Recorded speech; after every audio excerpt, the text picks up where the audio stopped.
Bonsoir, mesdames et messieurs, chers téléspectateurs d'Africab Télévision, la chaîne du continent. Et merci d'être fidèles à notre rendez-vous du vendredi soir pour À votre avis. En première partie d'émission, nous verrons ce qu'il faut penser de la politique de la promotion de la femme. En un second temps, nous discuterons de la liberté de circulation des biens et des personnes. Et en troisième position, nos invités répondront aux questions que vous aurez à poser ou commenteront les avis que vous émettrez au téléphone. Aujourd'hui, 8 mars, Journée internationale des droits de la femme, et j'accueille ce soir sur le plateau de À votre avis, avec beaucoup d'honneur et un très grand plaisir, deux dames de grande qualité. Madame Dioro Ndiaye, ancienne ministre du Développement social, ancienne ministre de la Femme, de l'Enfance et de la Famille du Sénégal, et présidente de l'Alliance pour la migration, le leadership et le développement.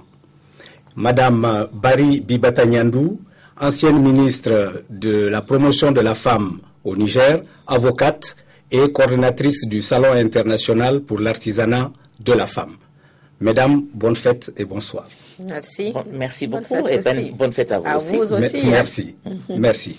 Avant d'entrer dans le vif de notre premier sujet, je vous invite à suivre le micro-trottoir.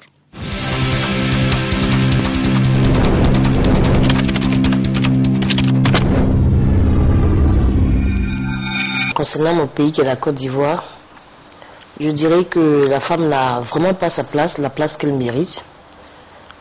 Pourquoi ne pas avoir une femme au devant d'une institution, par exemple, comme l'Assemblée nationale, le Conseil économique et social? Aujourd'hui, nous voyons les femmes assez représentées dans les différents cercles de décision. Et donc, je pense que c'est un processus et qu'il faut un peu patienter pour le bilan. Mais dans l'ensemble, je pense que c'est des politiques encourageantes pour, en tout cas, l'épanouissement de la femme. Je ne suis pas pour la promotion de la femme. Pour moi, le fait du genre, pour moi, j'estime que c'est de la connerie, la véritable connerie. C'est une perte de temps, c'est de la politique politicienne. Arrêtez de nous gourer avec ce type de concept, promotion de la femme, pourquoi faire? Si c'est lutter contre le sexisme, si c'est la promotion de la femme, je suis d'accord. Mais si c'est promouvoir la femme parce que bon, c'est l'être le plus faible, non, je suis pas d'accord. La femme est comme tout le monde. Jusqu'à présent, il y a certains hommes qui pensent que la femme est un objet et il faut la traiter comme telle. C'est une femme, elle doit rester à la maison, assumer son ménage et elle ne doit rien faire. Et moi, je pense que la femme a un esprit plus élargi. Elle peut faire beaucoup de choses, à part être dans le foyer, elle peut travailler dans les institutions, dans le gouvernement, parce que sans la femme, rien ne peut aller de l'avant. La promotion de la femme, je ne suis pas contre. Au niveau de l'éducation, il faut dire qu'au niveau des campagnes, beaucoup de travail reste à faire. Et les filles doivent être scolarisées. Il y a assez négatif parce que nous remarquons que dans nos gouvernements, la femme est toujours un homme inférieur. Et je sais que le gouvernement fait des efforts pour promouvoir la femme et toutes les activités liées à la femme. Mais... Madame Dioro Ndiaye, oui. Dites-moi à quoi sert un ministère spécifiquement dédié à la promotion de la femme? Est-ce qu'il ne s'agit pas d'une espèce de ghetto institutionnel qui permet aux hommes, en toute bonne conscience, de s'occuper de choses dites sérieuses, tandis que les femmes ont l'illusion du pouvoir? Un arbre qui cache la forêt, vous voulez dire. Moi, je serais moins critique, en tout cas moins critique négative que les personnes qui pensent que cela ne sert à rien. Non, je pense qu'on a eu besoin de mécanismes structurels et institutionnels qui facilitent non seulement la promotion de la femme, mais son inclusion dans les programmes globaux de développement. Et c'était pas facile. Si vous vous souvenez, tout de suite après les indépendances, il a fallu que nos pays, mais également les Nations Unies, aidés donc par les Nations Unies, favorisent avec une structuration particulière l'émergence de la femme dans le monde politique d'État, comme on a l'habitude de dire, ils ont beaucoup travaillé sur les politiques d'État. Comment intégrer la femme dans les cadres macroéconomiques de développement de nos pays, et quels sont les mécanismes les plus favorables à cette émergence ou cette inclusion de la femme dans les politiques de développement. Un peu plus tard, quand on a su que le bœuf à bas, et quand on a espéré que le bœuf à bas était bien compris et bien mis en place, on a sophistiqué un petit peu les choses en parlant de genre, etc., etc. Et c'est dommage que ce soit un homme qui parle comme cela. J'ai vu dans le témoignage, le troisième est un homme relativement négatif pas relativement, effectivement négatif par rapport à cette notion d'équilibre des sexes, d'équilibre des pouvoirs des hommes et des femmes dans n'importe quel mécanisme de développement. Je crois qu'il faut qu'on y arrive. Oui, si on relie tout ce qui s'est passé, l'histoire naturelle de la femme dans nos institutions et dans nos pays, la colonisation a très peu fait cas de la femme, en tout cas de manière publique. Et ceux qui ont pris les gouvernements dès qu'on a pris les indépendances, eh bien, ils ont essayé, et ça a été un grand départ. Maintenant, notre génération, un peu plus vieille que nous, ces femmes ont aussi essayé de davantage marquer la présence de la femme dans tout ce que les gouvernements africains, en tout cas, faisaient pour ce qui est de cette partie du monde. Donc, je pense que c'est une bonne chose. Cela sert à quelque chose. Ça a servi à voir toutes les lacunes, tous les gaps. Très bien, madame. Les femmes n'étaient pas, et on a dû les prendre en compte. Très bien. Alors, ça sert à quelque chose. À quoi cela a-t-il servi dans votre pays qui est le Niger? Bon, je vais commencer d'abord par vous remercier d'avoir, en cette journée commémorative, donné le plateau aux femmes pour qu'elles s'expriment. C'est déjà une très bonne chose. Et je souhaite une bonne fête aussi bien aux femmes qu'aux hommes. Parce que nous sommes complémentaires et c'est ensemble que nous pouvons marcher pour vraiment un développement harmonieux de nous tous. À quoi l'existence d'un ministère de la promotion de la femme a-t-il servi au Niger? Mais en beaucoup de choses. Quoi, par exemple? D'abord, la coordination de tout ce qu'il y a comme reconnaissance des droits de la femme. C'est déjà une très bonne chose. Pourquoi une promotion de la femme? C'est pour permettre à la femme un développement harmonieux et la reconnaissance de ses droits. Droit donc à la survie, à la santé, droit à sa protection, droit à son développement et aussi droit à sa participation. Mais vous ne pensez pas que les hommes ont aussi droit à cela? Les hommes africains sont confrontés à ces problèmes-là? S'il vous plaît, les hommes, même s'ils sont confrontés à ces problèmes, c'est à un moindre degré. Comme elle l'a dit, si vous prenez des indépendances, en tout cas au Niger que je connais, des indépendances jusqu'à 1987, la femme était invisible sur le plan public. Elles étaient présentes sur le plan politique. Elles étaient utilisées pour mobiliser les foules. Elles étaient utilisées pour aller voter. Mais ça s'arrêtait là. Elles n'ont pas tiré une rente de leur implication effective dans ces politiques. Il fallait faire quelque chose. Et la communauté internationale, fort heureusement, a pensé à cela à partir de 1975. Et c'est à partir de là qu'ils se sont dit, mais attention, nous sommes en train d'oublier une grande composante de notre population. Et c'est la femme. Il faut l'intégrer si nous voulons vraiment un développement harmonieux. Alors de 1975 à maintenant, ça doit faire à peu près, je calcule rapidement, 38 ans. Quel bilan peut-on faire aujourd'hui, 38 ans après, de ces politiques-là? Madame Diorondiaï d'abord, puis ensuite Madame Barry. D'accord, merci, comme vous voulez. Mais de 1975 à maintenant, il y a eu énormément d'acquis. D'abord, au plan intrinsèque dans les pays. la conscience collective a pu reconnaître et a fait reconnaître aux dirigeants qu'il fallait une discrimination positive. Je n'aime pas ce mot, mais c'est surtout ce que je trouve pour le moment. Une discrimination positive dans l'ensemble des programmes. Pourquoi? Pour rendre visible la présence des femmes. Et cela a été réel. La visibilité de la présence des femmes, le calcul de leur force de frappe, leur part dans la production nationale, leur part également dans la création de richesses, dans l'émancipation de l'ensemble de la société, cela a été facturé de manière beaucoup plus claire depuis que nous avons eu les mécanismes qui nous ont accompagnés suite aux conférences de 75, pardon, c'est Copenhague, ensuite 85, c'était Nairobi, ensuite 95, c'était Pékin, et jusqu'à présent, le chemin est fait. Il se fait. Je veux dire que la promotion de la femme dans nos pays ne peut pas être juste signalée à un temps T. D'abord, si vous prenez un temps T, vous devez prendre en compte tout ce qui a été fait auparavant et surtout tous les investissements qui ont été consentis, autant par les femmes que par leur gouvernement, que par leur société. Et il faut prendre en compte également toutes les mutations internes qu'on a eu à enregistrer. L'émergence de la société civile chez les femmes, l'organisation des femmes elles-mêmes en tant que voix qui s'entend et qui s'écoute.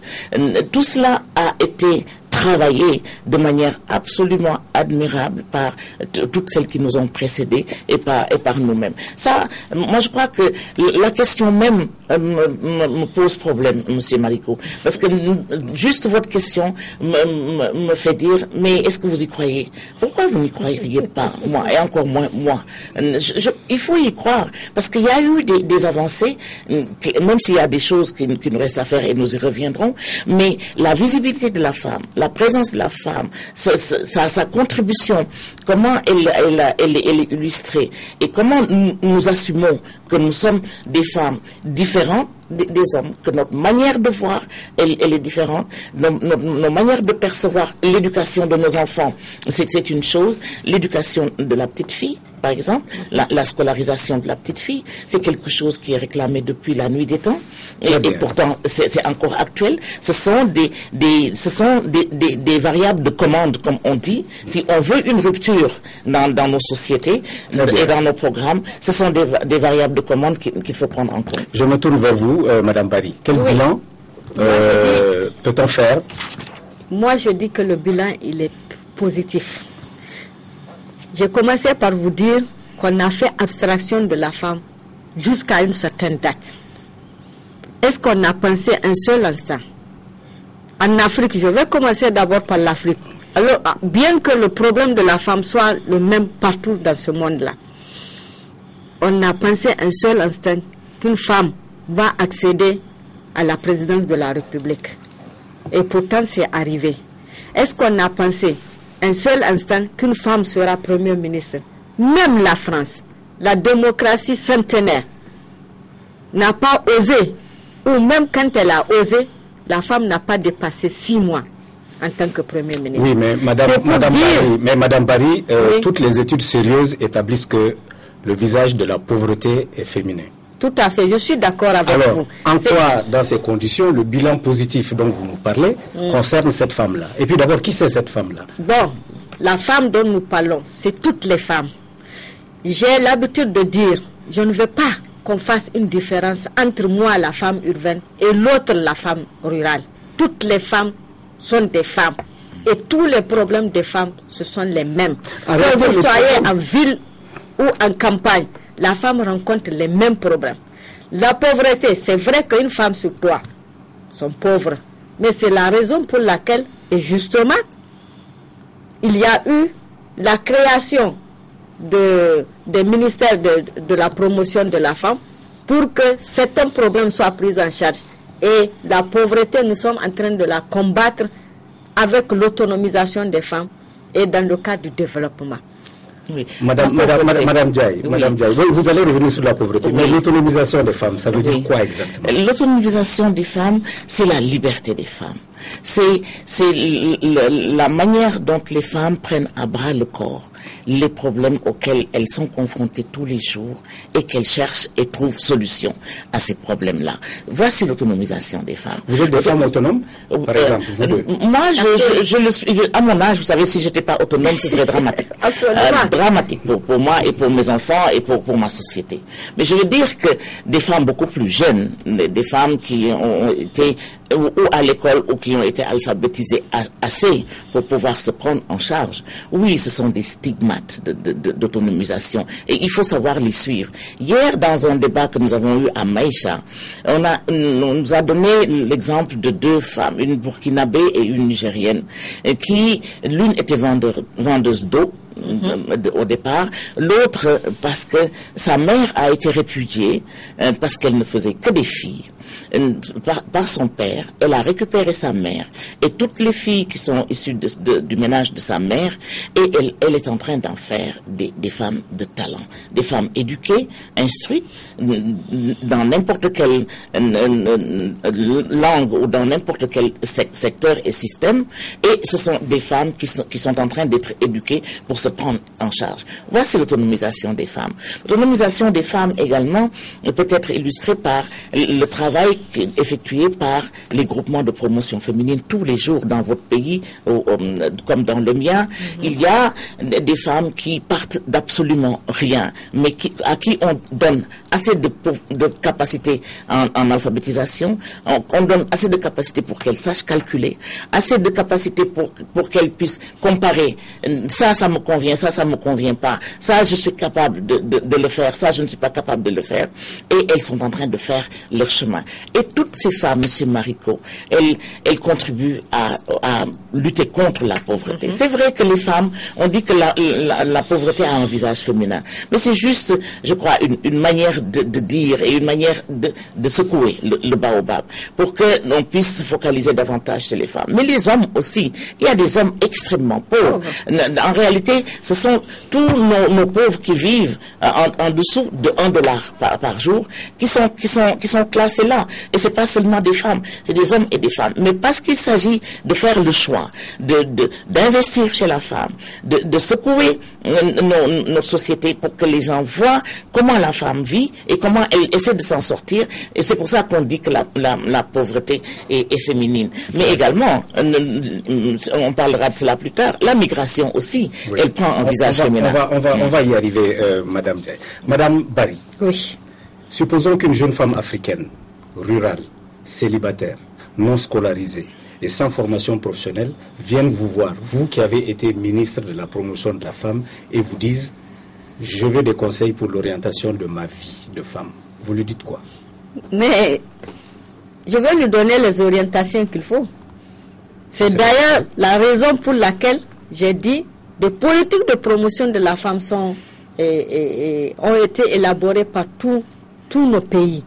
C'est pour justement des femmes comme ça, pour qu'on sache les protéger, qu'on sache les aider pour qu'elles se prennent en charge et qu'elles deviennent autonomes. Nous avons, en mon temps, parcouru le Niger entier pour aller distribuer des moulins, pour aller aider les centres de formation, ils appellent ça les foyers féminins, pour aller amener du matériel, pour que des femmes comme ça, des femmes qui ne connaissent rien, qui sont sorties de nous, pour qu'elles puissent apprendre un métier et se suffire à elles-mêmes. Merci. Madame Diaye, oui, justement, c'est ce que j'allais dire. Qu'est-ce qui est enseigné dans nos écoles et qui participe de la promotion de la future femme qu'est la petite fille? L'éducation. L'éducation en général. Comment on peut gagner, faire du gain par le fait d'insuffler à une petite fille la connaissance, l'instruction, que cette petite fille sache écrire, qu'elle sache lire, qu'elle sache écouter et analyser, faire la différence entre ce qu'elle a et ce qu'elle n'a pas, et pourquoi elle choisirait d'aller vers ce qu'elle n'a pas, et comment elle doit pouvoir le faire. Voici ce qu'on apprend à l'école. Voici également pourquoi une politique de promotion de la femme est importante et qu'il faut la prendre depuis la base. Je voudrais ajouter juste dans le problème pour l'éducation. Vous avez posé certainement une question intéressante de tout à l'heure à Madame Barry, mais je pense que le fait qu'une femme absolument démunie vienne la trouver, si elle est à la tête d'un ministère comme celui de la promotion de la femme, dans son mécanisme institutionnel, elle doit avoir des réponses pour tous ces cas qui arrivent. Que ce soit pour comment prendre la main de cette femme-là, comment l'aider à voir les problèmes qu'elle vit, et aller voir de manière tout à fait intelligente. Et ce n'est pas de la pitié. Moi, je pense que ce que les gens ont voulu cesser, et je suis tout à fait d'avis avec, c'est de considérer les femmes comme juste des êtres absolument fragiles et vulnérables, et qu'il fallait donner presque de l'aumône, si je comprends bien. Ça, je suis d'accord pour qu'on cesse, et certains pays ont cessé avec cela. Les travaux féminins, l'allègement des travaux féminins, on a pensé que c'est tellement ordinaire. L'allègement des travaux féminins doit être quelque chose c'est un squelettum. N'importe qui peut faire plus, mais ça doit exister. Parce que la population continue à croître, les tranches d'âge varient, notre démographie, elle change, et les gens qui ont besoin aussi changent. Alors, ces besoins-là, il faut que les ministères en charge de la promotion de la femme les prennent en compte. Donc, ces programmes doivent continuer. Très bien. Nous pouvons continuer cette discussion pendant longtemps, mais le temps qui nous est imparti tire à sa fin. Nous allons donc nous arrêter pour le moment sur ce sujet et passer à notre deuxième thème. D'accord.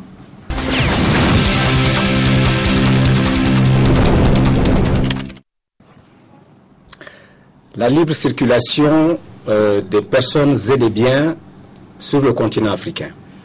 C'est un véritable calvaire lorsque les populations doivent se déplacer d'un pays à l'autre et surtout par voie terrestre. Avant d'analyser cette problématique, je vous invite à suivre le micro-trottoir.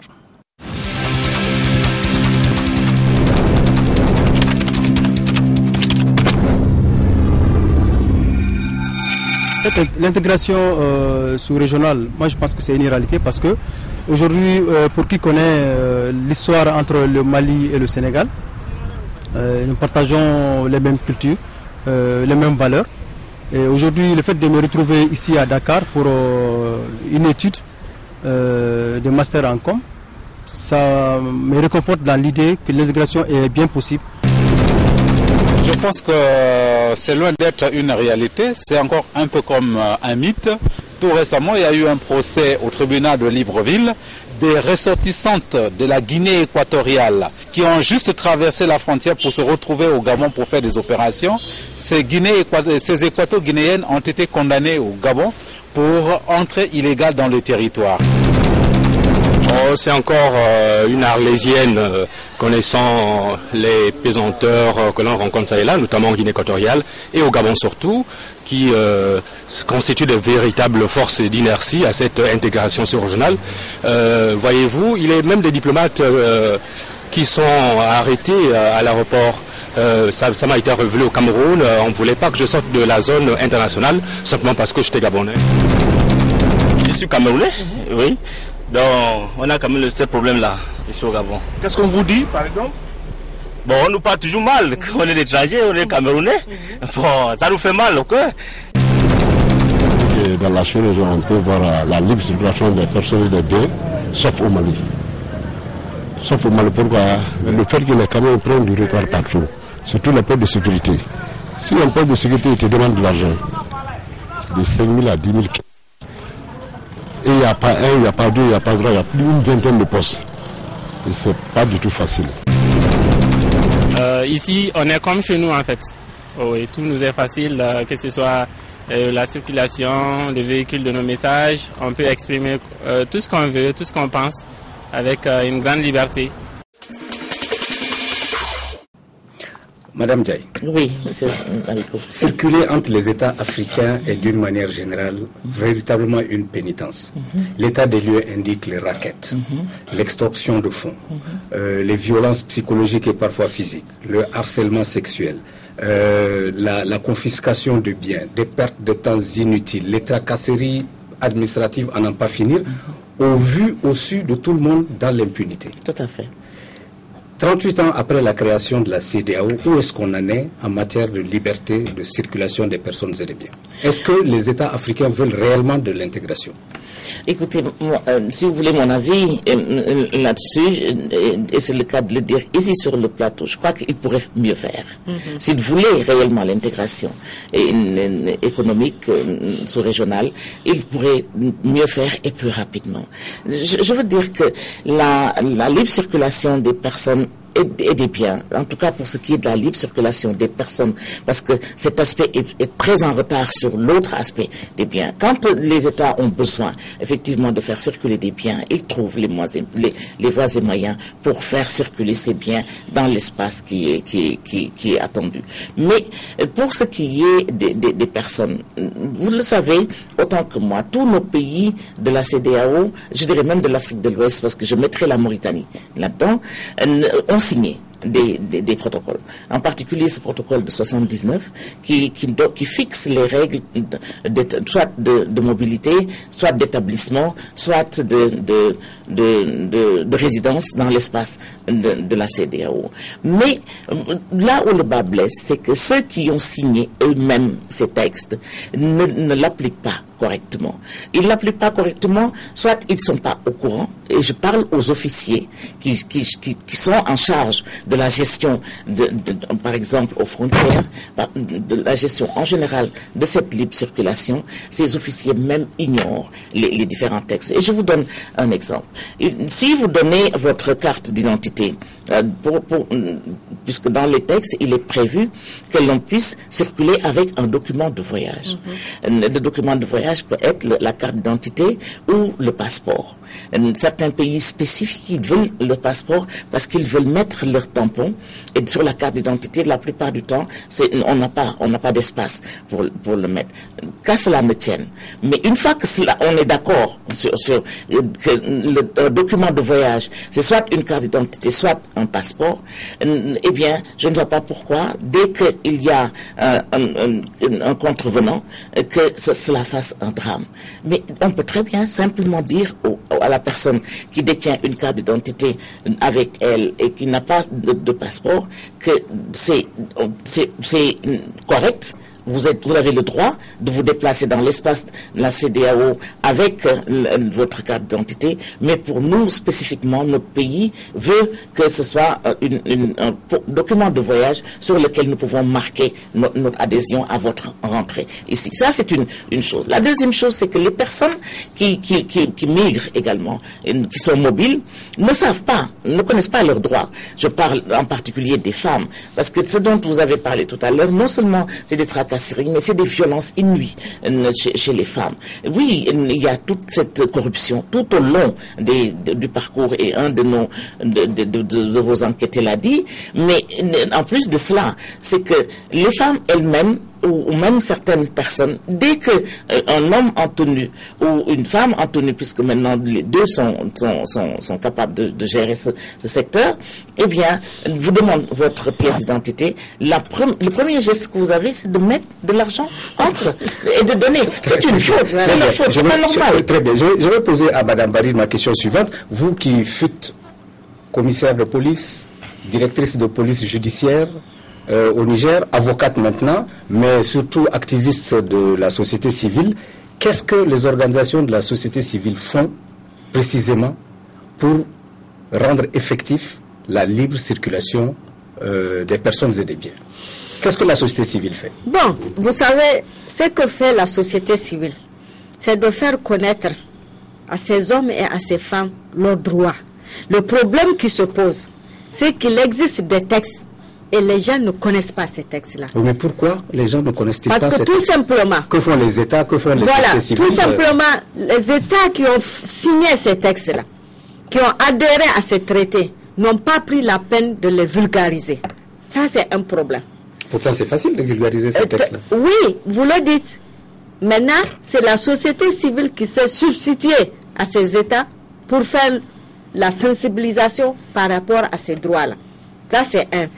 De deux, les forces de l'ordre même, qui sont chargées justement de contrôler ces entrées et sorties, ne connaissent pas ces textes-là. Alors, celui qui ne connaît pas, est-ce qu'il peut faire mieux? Non, j'ai dit. Mais c'est un comble que ceux qui sont chargés d'appliquer ces textes-là ignorent même l'existence. Je suis absolument d'accord avec vous. C'est pour ça que j'ai dit, il faut commencer d'abord par vulgariser ces textes-là.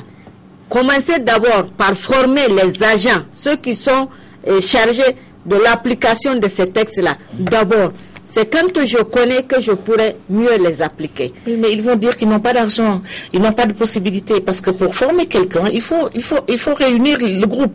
Il faut identifier d'abord les personnes, les réunir, leur donner la formation et l'information qu'il faut pour que ces choses-là changent. Est-ce que vous avez vu un seul État parmi ces groupes qui se donnent la peine de mettre de l'argent sur la table en disant, ça c'est un besoin de développement de mon pays, je dois former les ressources humaines qui doivent m'aider à maîtriser ce secteur-là. Et voilà, la CEDEAO, en tant que secrétariat, fait de son mieux, mais la CEDEAO n'est que le reflet des États qui la composent. Je suis désolée, on n'avance pas, parce que il y a le verre est dans le fruit.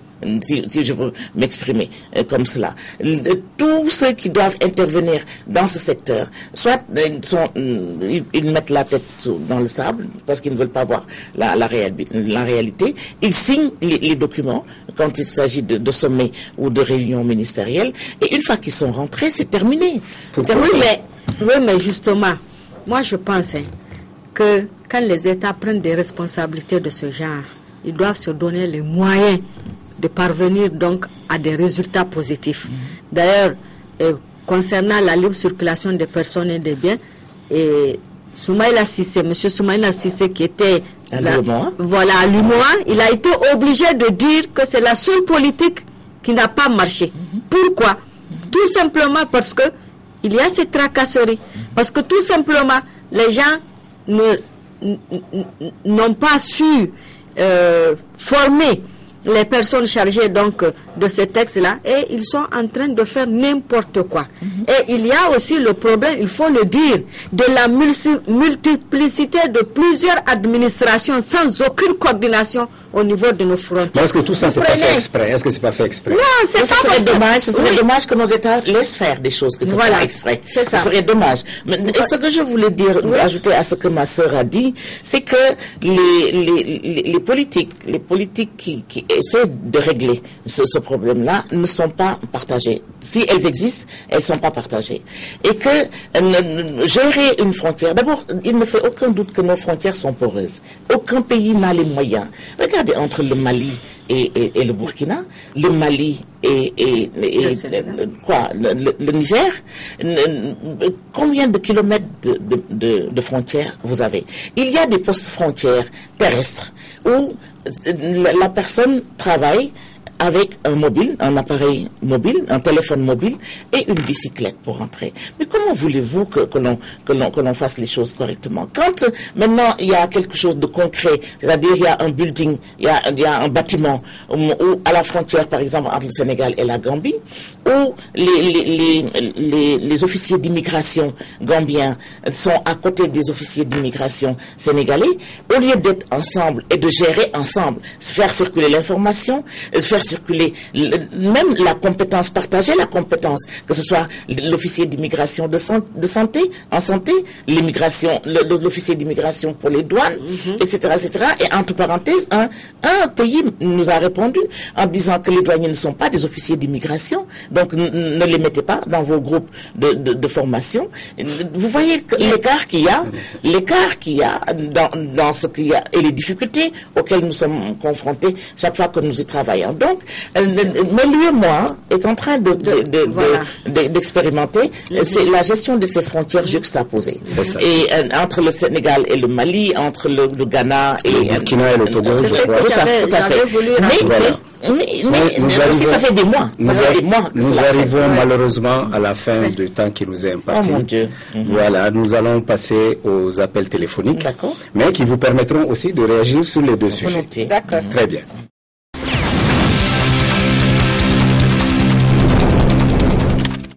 Allô, Madame Touré? Oui. Bonsoir, vous appelez de France, vous êtes sur Africable. Oui. Nous attendons votre avis.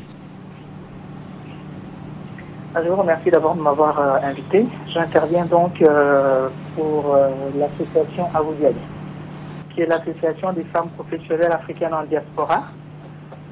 Et nous vous remercions donc de votre invitation à intervenir durant votre émission. Et nous pensons que cette journée de la femme, malgré ce qui se dit, elle a lieu d'être. Et surtout, nous profitons justement de la présence de vos invités pour toujours poser cette problématique, qui est aussi l'un des objectifs de notre association, et qui est la mise en valeur et justement la valeur ajoutée des femmes professionnelles africaines en diaspora. Très bien. Parce qu'il nous semble aujourd'hui que l'Afrique ne peut pas faire l'économie justement de cette majorité de femmes qualifiées et qui vivent à l'extérieur du continent, mais qui pourtant peuvent être une valeur ajoutée. Très bien, Madame Touré. Je vous remercie. Nos invités vont réagir sur votre avis. Alors, 30 secondes. Oui. Il faudrait, Madame Touré, vous mettre avec d'autres femmes et faire savoir à vos pays que vous existez et que vous existez au-delà de juste l'intérêt que vos pays ont à vous faire voter. Je crois que ça aussi c'est important. Vous savez, la plupart des ministères de la diaspora qui donc établis ces 15 dernières années, finalement ne se préoccupent que de ce que pensent les partis qu'ils ont mis là. Et ce n'est pas normal. Il y a des femmes qui ne sont pas de partis politiques déterminés, qui ont des capacités pour créer de la valeur ajoutée dans ce qui se fait dans leur pays et faire cette jonction entre toutes les femmes, les politiques ou les non-politiques, ou les politiciennes ou les non-politiciennes, et faire converger cela vers les mécanismes nationaux en charge de créer le développement de vos pays. C'est votre devoir et j'espère que vous pourrez le faire. D'accord. Monsieur Jonathan Toutoum. Oui. Bonsoir. Bonsoir, oui. Vous appelez de Libreville. Vous êtes sur Africable. Donnez votre avis sur la circulation des personnes et des biens en Afrique. Bon, alors donc, moi je pense que pour l'instant il faut prendre la situation de l'Afrique globalement. C'est-à-dire que depuis cette année 2013, jamais depuis un demi-siècle, je le disais, l'Afrique ne s'est aussi bien portée économiquement. Donc dans l'ensemble, son économie, on peut le dire, est quand même florissante et que les Africains adoptent la technologie moderne, le vote dans les élections et de plus en plus, on le pense, assez démocratique et cela peut pousser les dirigeants à faire mieux que par le passé. Donc un sentiment d'espoir abonde dans la tête des Africains. Et dans l'ensemble, les hommes politiques du continent voudraient faire davantage, en particulier dans la gestion économique et la croissance du PIB qui s'en ressent, parce que aujourd'hui, cette croissance est d'environ 6% annuellement depuis un certain temps. Mais il reste ce qui apparaît comme le résultat global sur le plan économique au niveau de l'Afrique, les moins lorsqu'on va région par région, si des pays si des zones comme la zone du nord de l'Afrique ou bien l'Afrique de l'Ouest s'en sortent un peu, peut-être aussi la zone de la SADC, mais en Afrique du Sud. Mais il reste qu'au niveau de l'Afrique centrale, les choses prennent un peu en ce qui concerne l'intégration régionale. Nous en voulons pour preuve deux critères. D'abord, il y a le critère de communication, c'est-à-dire au niveau des voies de communication en Afrique centrale. Et c'est à ce niveau que le bas est parce qu'on ne peut pas réaliser une intégration économique lorsque les pays vivre en vase clos, c'est-à-dire qu'il n'y a pas de voie de communication entre ces pays. Merci, M. Mboutoum. Nos invités vont réagir en 30 secondes. Oui, Madame Barry. Oui, c'est-à-dire il soulève un problème assez important, le problème de communication. Nous voudrons bien l'intégration, mais il y a des problèmes de communication dans nos différents pays. Et d'ailleurs, le problème de la libre circulation des personnes rentre dans ce problème de communication. Qu'est-ce qu'il faut faire? Il faut faire en sorte que nous puissions, nous en Afrique, communiquer entre nous.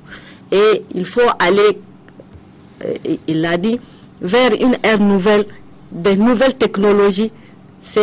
Tout cela a des coûts que nous n'avons pas pour le moment. Mais ce qu'il faut faire, c'est encourager déjà le peu qu'on a, c'est-à-dire la traversée des frontières, qu'on puisse les libérer pour que les personnes puissent rentrer et sortir. Et là même, avec le frottement, si vous voulez, des populations les uns à côté des autres, nous pouvons, voilà. D'accord. J'ai en ligne M. Nou Arzika. Monsieur Arzika. Oui, allô? Oui, M. Arzika, bonsoir. Bonsoir. On ne vous entend pas bien. Est-ce que vous êtes à côté de votre téléphone? Oui, je suis bien à côté. Très bien. On vous entend un peu mieux. Vous téléphonez du Niger, vous êtes sur Africable. Donnez votre avis. Oui. Je vous remercie. Donc, je commence par profiter de l'occasion que vous me donnez pour souhaiter à toutes les femmes du monde bonne journée pour les femmes et souhaiter que ça soit une journée de recueillement et de bonnes pensées aussi pour l'harmonie dans la vie avec ces hommes. Cela dit, ma préoccupation est forte sur la question de la libre circulation des personnes et des biens dans l'espace, dans notre espace africain et en particulier dans notre espace CEDEAO, au regard des formations que nos pays ont signées et des engagements qui ont été pris par nos États, mais qui malheureusement se retrouvent généralement butés à des extrêmement difficiles par rapport aux droits de certains de nos compatriotes africains à se retrouver bien à l'aise dans certains pays. Et donc cette situation nous préoccupe et effectivement nous souhaitons que des dispositions soient prises de manière à ce que l'on puisse effectivement le statut comment on appelle ça, des alliances des États à l'alliance des peuples pour que on puisse véritablement se retrouver sans frontières. Merci M. Arzika. Merci M. Arzika. Nos invités ont bien compris votre préoccupation. Il se fait que la ligne n'est pas très bonne, mais nous avons compris l'essentiel de votre opinion et je vais demander donc à nos invités de réagir dessus. Moi, je voudrais juste revenir un peu sur le problème de l'impact de la croissance dans nos différents pays ici. Pour réussir effectivement l'intégration économique sous-régionale, le monsieur qui a parlé avant celui-ci a bien dit que nos pays avaient des scores de croissance relativement positifs. Mais le problème, et c'est ça qui nous intéresse, nous, en tant que population, c'est l'impact de ces taux de croissance sur la vie de nos populations. Tout nous laisse croire qu'il y a une croissance, mais une croissance sans développement. C'est pour ça que le niveau de pauvreté reste aussi bas chez nous. Alors, comment faire pour que les taux de croissance qui sont enregistrés par les différents pays dans l'espace ECOWAS puissent contribuer à une amélioration de la vie des populations qui vivent dans l'espace ECOWAS. L'UMOA pourrait aider pour les 8 en tout cas pays qui sont membres, mais la CEDEAO peine à nous montrer quelque chose d'effectif que l'on peut prendre en compte. Maintenant, sur la libre circulation des personnes, je crois que tant que les peuples eux-mêmes ne sont pas intéressés à ce que fait les secrétariats sous-régionaux, on aura de la peine à arriver à une intégration des peuples. Ça fait tellement longtemps, depuis le temps du président Sékou Touré, nous pensions que associer par exemple les femmes à la vie de la CEDEAO était un plus, une valeur ajoutée. Mais pourtant, des efforts ont été faits, mais toujours est-il qu'il y a des problèmes dans la performance de nos secrétariats. J'ai Madame Saran Touré Oui. Au téléphone, bonsoir madame. Oui, bonsoir. Vous appelez de Conakry en Guinée, vous êtes sur Africable. Donnez-nous votre avis. Oui, moi je suis Madame Touré Sarah, je suis conseillère au ministère des Postes et Télécommunications et Indiques et j'appelle de Conakry. Oui, allez-y, nous vous écoutons. Par rapport à la journée du 8 mars, d'abord je voudrais souhaiter une très bonne fête à toutes mes sœurs du monde entier, de l'Afrique, de l'Europe, de partout où elles se trouvent, et que je souhaite que nous soyons plus solidaires et plus promptes à répondre, comment dirais-je encore, aux préoccupations des femmes. Par rapport aux politiques, comme vous souhaitez le savoir, je pense que la question n'est pas de savoir s'il y a des politiques. Les politiques, il y a eu beaucoup d'engagements pris par les États en termes de politique, en termes de programme, en termes de progrès. Je pense qu'au jour d'aujourd'hui, il faut reconnaître qu'il y a des efforts énormes qui ont été déployés en ce sens, mais il reste toujours des préoccupations, notamment sur les questions de droits humains. Vous savez que les femmes continuent encore à subir les violences vraiment de toutes sortes qui déshumanisent, et je pense qu'il y a des efforts spécifiques à entreprendre dans ce sens. Sinon, au niveau politique, il faut reconnaître qu'il y a d'énormes efforts qui ont été déployés. Il y a des réussites quelque part, mais il reste encore des défis. Merci Madame Touré. Merci Madame Touré. Je vais demander à Madame Barry de réagir en 20 secondes. Oui, ce que Madame Touré dit, elle a parfaitement raison.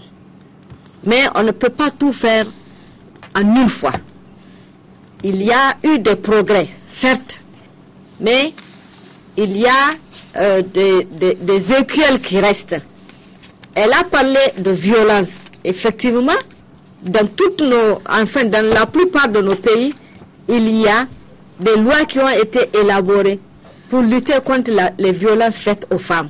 Il y a même au Niger des 16 jours d'activisme. Pendant 16 jours, on ne parle que de violences faites aux femmes. Sensibilisation, protection des femmes, aide des femmes au niveau de la justice. Tout ceci avec l'aide de l'Association des femmes juristes du Niger. Tout ceci, c'est pour dire à Madame Touré qu'on ne peut pas réaliser de telles choses en une seule fois. Comme quelqu'un l'a dit, il faut de la patience. Nous avons obtenu beaucoup de choses, mais il reste beaucoup de choses à faire. Si on parle, je vais donner un seul exemple. Rapidement. Rapidement. Au Niger, par exemple, le président Tanja, à l'époque, avait voulu créer beaucoup de cases de santé. C'est pour rapprocher la femme des formations sanitaires. Mais si vous regardez le taux de mortalité maternelle au Niger, c'est le taux le plus élevé, non seulement de la sous-région, mais on parle du monde. 648 femmes sur 100 000 naissances meurent en donnant. C'est pour dire qu'il faut vraiment du travail en profondeur. Mais il faut encourager les politiques qui, quand même, ont pris à bras le corps le problème de la femme, malgré les problèmes, les pesanteurs socio-culturels, et qui essaient vraiment de Madame Barry. Merci Madame Barry. Est-ce qu'on peut ajouter, Monsieur Marico, juste les textes de loi qui sont pris chez nous, dans nos pays, mais également toutes les conventions qui sont signées et ratifiées par nos différents pays, mais ils ont l'obligation d'application. Et de regarder dans n'importe quel pays, peut-être la moitié des textes, et si je suis généreuse, reste encore à être implémenté. Donc, en ce qui concerne les droits, beaucoup de choses restent à faire. C'est pour ça qu'on crée des cliniques de droit, des maisons de la justice, pour pouvoir rapprocher n'importe quelle population des textes de loi qui existent. Merci Madame Diaye, merci Madame Barry. J'espère très sincèrement que les décideurs auxquels vous vous êtes adressés indirectement suivent cette émission et qu'ils en prendront de la graine. Je voudrais souhaiter une bonne fête aux femmes maliennes. Je voudrais leur dire également que nous sommes toutes solidaires. avec elles pour leur combat. Et dans ces conditions particulières maintenant, nous suivons tout ce qui se passe au Mali, quel que soit le pays dans lequel nous vivons. Et je trouve que les autorités maliennes, comme les autorités au plan international, n'ont pas donné la place qu'il faut aux femmes dans ce combat. Tout ce qu'on sait, c'est par Internet, les viols, les mains que l'on saccage, toutes ces mutilations, mais également toutes les violences que l'on fait subir aux familles ici au Mali. Je trouve qu'il faut donner la parole aux femmes aussi pour qu'elles disent ce qu'elles disent. Très bien, Madame Diaye, je vous remercie. Et au nom de tout le personnel d'Africable, je vous remercie d'avoir participé en ce 8 mars à cette émission. La semaine prochaine, nous discuterons de l'avenir des enfants de la rue, d'une part, et d'autre part, nous discuterons des commissions électorales nationales indépendantes. Sont-elles indispensables à l'organisation d'élections propres? Alors, vous pouvez participer à cette émission, comme vous le savez, au numéro de téléphone, au numéro de SMS et à l'adresse email qui s'inscrivent sur votre écran. Très bien. Voilà. Bonne soirée et à vendredi prochain.